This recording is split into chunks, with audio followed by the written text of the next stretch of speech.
राजभवन में राज्यपाल गुरमीत सिंह ने वसंत उत्सव 2022 का कार्टेन रिजल्ट जारी किया। मीडिया को संबोधित करते हुए राज्यपाल लेफ्टिनेंट जनरल गुरमीत सिंह ने 8 मार्च और 9 मार्च से राजभवन से प्रारंभ हो रहे वसंत उत्सव के बारे में जानकारी दी। राज्यपाल ने कहा कि राजभवन में 2003 से प्रारंभ किया जाने वाला वसंत उत्सव देहरादून की पहचान बन चुका है। पुष्प प्रदर्शनी के रूप में शुरू हुआ यह आयोजन दिन प्रतिदिन लोकप्रिय होकर अब एक बड़े सांस्कृतिक व आर्थिक महोत्सव में बदल चुका है। प्रतिवर्ष राजभवन प्रांगण में वसंत उत्सव के आयोजन से पुष्प उत्पादन के क्षेत्र में जनसाधारण एवं कृषकों में विशेष जागरूकता एवं अभिरुचि विकसित हुई। इस वर्ष यमुना तुलसी कुंज को विशेष आवरण जारी किए जाने हेतु चयनित किया गया, जिसका अनावरण डाक विभाग के सहयोग से दिनांक 8 मार्च 2022 को वसंत उत्सव के उद्घाटन अवसर पर किया जाएगा।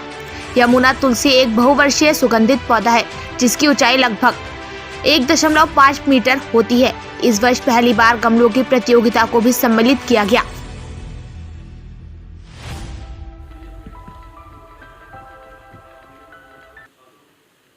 देखिए, अनफॉर्चुनेटली हम लोग जब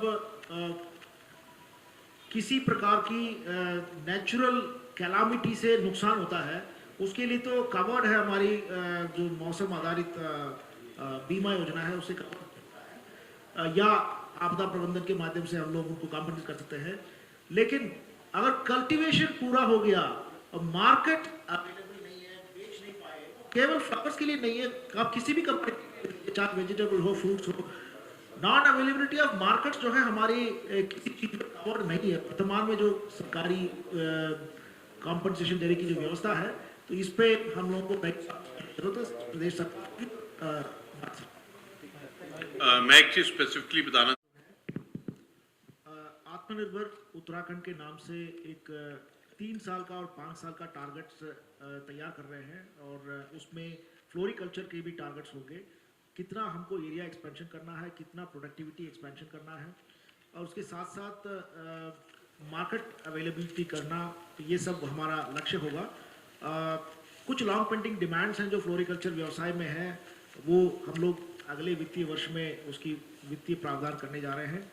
वो है फ्लावर के लिए मंडी एक्सक्लूसिवली नहीं है प्रदेश में, और यहाँ से दिल्ली मंडी में जाता है, फिर वापस जिसको यहाँ आना है यहाँ से दिल्ली मंडी में जाएगा, फिर वापस यहाँ आएगा। तो इसके लिए हम लोग हल्द्वानी या रामनगर में, चूँकि नैनीताल जनपद में बहुत ज़्यादा फ्लोरिकल्चर का व्यवसाय होता है, वहाँ इस्टेब्लिश करने की विचार है और उसके साथ साथ गढ़वाल रीजन के लिए ऋषिकेश में इस्टेब्लिश करने का विचार है। अभी हाल ही में नीति आयोग के उपाध्यक्ष महोदय आए थे यहाँ, उन्होंने काफ़ी लोगों से इंटरेक्शन किया था जो कृषि और उसके संबंधित क्षेत्र में कार्य कर रहे हैं, उसमें फ्लोरिकल्चर वाले भी थे। उनकी एक स्पेसिफिक डिमांड थी कि हमें एक रेलवे के माध्यम से एक कैरियर हमें मिल जाए या गुड्स ट्रेन मिल जाए जो काठगोदाम स्टेशन से ऑपरेट हो जाए और दिल्ली तक के लिए। तो उस पर प्रदेश ने भी परस्यू किया है रेलवे मिनिस्ट्री से, और उसके साथ साथ नीति आयोग की तरफ से भी परस्यू कर रहे हैं और शीघ्र ही वो हमें मेटीरियलाइज हो जाएगा। और इसके अलावा कुछ हम लोग पिछले 2 साल में फ्लोरिकल्चर के क्षेत्र में स्ट्रेसफुल सिचुएशन थी, कोविड और उसके लॉकडाउन, उसके पश्चात वाली जो परिस्थितियां हैं, उसमें कुछ फ्लोरिकल्चर व्यवसायियों को नुकसान उठाना पड़ा। वो नुकसान चूँकि सप्लाई चेन डिसरप्शन था और उसके साथ साथ अनअवेलेबिलिटी ऑफ मार्केट्स थे, क्योंकि उस समय जितने भी फ्लावर्स को यूज़ करने वाले संस्थान हो या इंस्टीट्यूशंस हैं, वो सब बंद पड़े हुए थे। मंदिरों में फ्लावर्स का बहुत अधिक उपयोग होता है, सारे मंदिर बंद थे, शादियां नहीं हो रही थी, गैदरिंग्स नहीं हो रही थी, तो उसकी वजह से एक स्ट्रेसफुल सिचुएशन था। हालांकि अब उस सिचुएशन से हम लोग निकल चुके हैं। फ्लोरिकल्चर बहुत आगे चलते समय ये बीच में एक हमें स्टम्बलिंग ब्लॉक की तरफ कोविड और उसके पश्चात वाली परिस्थितियाँ पैदा हुई थी और होपफुली हम लोग उससे इमर्ज कर चुके हैं। आगे से उस तरीके की परिस्थितियों से हमें गुजरना नहीं पड़ेगा और आगे से हम लोग फ्लोरिकल्चर को और अच्छा एक्सपेंड कर सकते हैं। Thank you. कुछ अलग की कैटेगरी में आपके मनोरंजन के लिए इसी जगह में सैक्सोफोन का म्यूजिक, इसके अलावा सेलर और बायर्स का मीट उनको अपॉर्चुनिटी दिया जाएगा और इसको ऑर्गेनाइज किया जाएगा। इसके अलावा फ्लावर्स को एडिबल या खाने पीने में किस प्रकार प्रयोग किया जाएगा, इसके लिए भी व्यवस्था की गई है आपको बताने का। और इसका तो बेकरी जो उनका बिजनेस है वो भी बढ़ चढ़कर हिस्सा ले रहे हैं। सबसे प्यारी बात है, अगर आप अभी इस वक्त में उद्यान को, गार्डन को देखेंगे तो यहाँ जो ट्यूलिप की सुंदरता है वो बिल्कुल अलग है। इनफैक्ट उनको देखकर इतना अलग से ही एक खुशी होता है, तो सब लोग इसको एंजॉय कर सकेंगे। ये अपने आप में अनुपम और सुंदरता से भरे हुए हैं। जो गहरे पॉइंट हैं, डीप पॉइंट्स, वो ये हैं कि राज्य को पुष्प प्रदेश बनाने का जो उद्देश्य है उसको किस प्रकार से हासिल किया जाए।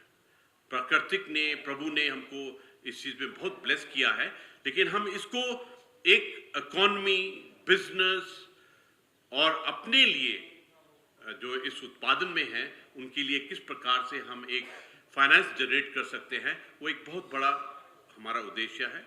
ये जो लोकल उत्पादन है इसको किस प्रकार जो ग्लोबल कंज्यूमरिज्म है इसके साथ में जोड़ा जाए। हाँ, ये भी दिल में है कि जो उत्तराखंड की सबसे बड़ी एक प्राकृतिक और प्रभु की देन है नेचुरल और ऑर्गेनिक फार्मिंग, इसमें किस प्रकार से हम पहल करें। अवश्य ही जिस जगह में वैली ऑफ फ्लावर्स हो, जहाँ पर इतने पुष्प होते हैं, तो उसको देखने के लिए तो पूरे विश्व से पक्का सबको ही आएगा। तो इसको टूरिज्म के साथ में भी जोड़कर मुझे पूरा विश्वास है कि इसका टूरिज्म के ऊपर में भी बहुत बड़ा एक इफेक्ट पड़ेगा। देखिए, औषधिक भी बहुत कैपेबिलिटीज हैं और मुझे बहुत खुशी है कि आमतौर पर हम फूलों को देखते हैं, उनको अप्रिशिएट करते हैं, लेकिन उनके बारे में खास जानकारी नहीं रखते हैं। तो इस बार हॉर्टिकल्चर डिपार्टमेंट ने एक बहुत सुंदर इनिशिएटिव लिया है और वो एक coffee table book, information book आपके लिए बना रहे हैं, जिसका शीर्षक इतना टचिंग है, वो है कि आप जानते हो अपने पुष्पों के बारे में। इसके थ्रू प्रचार और प्रसार पुष्पों का किया जाएगा। I am definite about it, it will be a great success and it will educate us, it will make us aware on the flowers of Uttarakhand. एक और खुशी है कि जो पीडब्ल्यूडी दिल्ली है, हॉर्टिकल्चर डिपार्टमेंट जो है उनकी, वो पुष्पों से जो सजावट करते हैं, जब भी कोई हमारे इंपॉर्टेंट डेज होते हैं, जहाँ हमारे जो गेस्ट आते हैं नेशनल लेवल के ऊपर में, वो भी इस उत्सव के अंदर में हिस्सा ले रहे हैं। मुझे तो बहुत उत्सुकता है उनका देखने के लिए कि वो किस प्रकार फूलों से इतने सुंदर प्रदर्शित करते हैं। And something which is different is हमारा किस जगह में एक्सीलेंस है फूलों को लेकर, पुष्पों को लेकर। इसके अंदर में शहद, इत्र, मशरूम, जड़ी बूटी, इनके भी स्टॉल्स लगाए जाएंगे। सदा जिंदगी में मजा आता है।